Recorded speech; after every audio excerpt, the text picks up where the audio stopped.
Micro blogging site Twitter और मोदी सरकार में जंग छिड़ गई है और इस जंग में मनुजीवी सरकार मुंह के बल गिर गई है। रविशंकर प्रसाद का सूचना एवं तकनीकी मंत्रालय ट्विटर का ऐलान जंग से तमतमा उठा है। इस जंग की हर बिंदु के बारे में बताएंगे, लेकिन एक लफ्ज में समझ लीजिए कि बहुत ही दो टूक अंदाज में ट्विटर ने सरकार की नियंत्रणवादी नीतियों का जवाब देकर बता दिया है कि वो भारत की लोकतंत्र और संविधान को बखूबी जानता है और उसके अनुरूप ही वो काम करेगा। ट्विटर ने मनुजीवी सरकार को यह भी बता दिया है कि अगर मोदी सरकार ट्विटर को किसी सरकारी दफ्तर या आईटी सेल की तरह चलाना चाहती है तो वो बहुत बड़े मुगालते में है। इस वीडियो को अंत तक देखिए और समझिए कि आखिर ट्विटर और मोदी सरकार के बीच इतनी बुरी तरह से क्यों ठन गई है।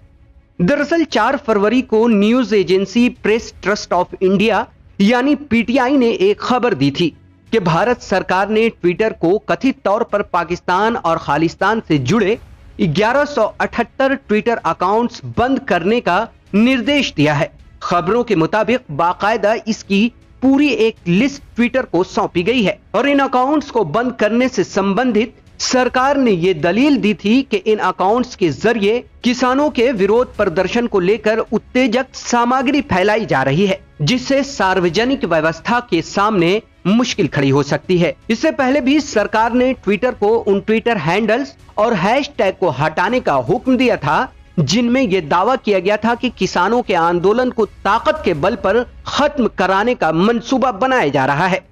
यहां तक कि मोदी सरकार ने ट्विटर को सजा भुगतने की भी चेतावनी दी थी, लेकिन यह वही ट्विटर है जो दुनिया के सबसे ताकतवर अमेरिकी राष्ट्रपति, लेकिन बदकिस्मती से वो एक मूर्ख और सनकी इंसान ट्रंप है जिनके हैंडल को ट्विटर ने बंद कर दिया था। अब उसी ट्विटर ने मोदी सरकार को जो जवाब दिया है उससे सरकार पूरी तरह चारोचित हो गई है और वो बुरी तरह से बौखला उठी है। मोदी सरकार के बौखलाहट की सबसे बड़ी वजह यह है कि ट्विटर ने अपना जवाब किसी लिफाफे में नहीं बल्कि अपने ब्लॉग के जरिए सार्वजनिक तौर पर दिया है। ट्विटर ने अपने ब्लॉग में लिखा है कि मोदी सरकार ने बहुत सारे ट्विटर अकाउंट्स को बंद करने का अनुरोध किया था। ट्विटर ने सरकार को जवाब देते हुए कहा है कि हमने मोदी सरकार के 2 आदेशों का अस्थायी रूप से पालन किया था, जिनमें आपातकालीन रूप से ट्विटर अकाउंट को ब्लॉक करने की बात की गई थी, लेकिन बाद में हमने उन अकाउंट्स को बहाल कर दिया था क्योंकि ये भारतीय कानून के अनुरूप पाए गए हैं। इसकी जानकारी जब सूचना एवं प्रौद्योगिकी मंत्रालय को दी गई तो उन्होंने हमें निर्देशों का पालन करने में विफल मानकर नोटिस थमा दिया था। मतलब यह कि ट्विटर ने मोदी सरकार को इशारे ही इशारे में यह कह दिया है कि आप भले ही एक लोकतंत्र का खून कर सकते हैं, उसके सीने पर सवार होकर लोकतंत्र की संप्रभुता और विविधता का मजाक उड़ा सकते हैं, लेकिन हम ऐसा करने में सक्षम नहीं हैं। एक लोकतंत्र की अहमियत मुझे मालूम है और हम उनका सम्मान करते हैं। ट्विटर ने कहा है कि जिन अकाउंट्स को बंद करने की मोदी सरकार बात कर रही है वो भारत के किसी भी कानून को तोड़ ही नहीं रहे हैं। हालांकि ट्विटर ने सरकार के अनुरोध पर 500 अकाउंट्स बंद करने के बारे में बताया है कि हमने उन्हें सिर्फ भारत में बंद किए हैं, बाकी दुनिया भर में वो वैसे ही चलते रहेंगे जैसे वो चलते रहे हैं, क्योंकि हमने अपनी जांच में अकाउंट से किसी भी तरह का उल्लंघन नहीं पाया है।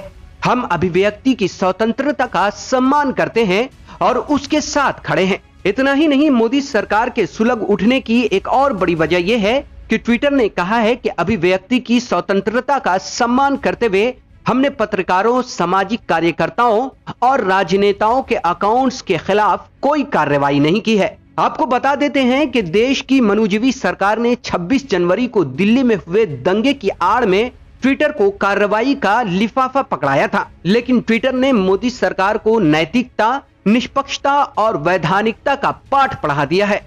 ट्विटर के जवाब पर दुनिया भर में मोदी सरकार की थू थू होने लगी है। ट्विटर ने लाल आंख वाली सरकार को लाल आंख दिखा दिया है और ऐसी चोट मारी है जिससे मोदी सरकार बिफर उठी है। अभी के लिए इतना ही। अगर आपने अब तक द वीपीएन टीवी को सब्सक्राइब नहीं किया है तो अभी करें, इसे लाइक और शेयर जरूर करें। तब तक के लिए दीजिए इजाजत। नमस्कार।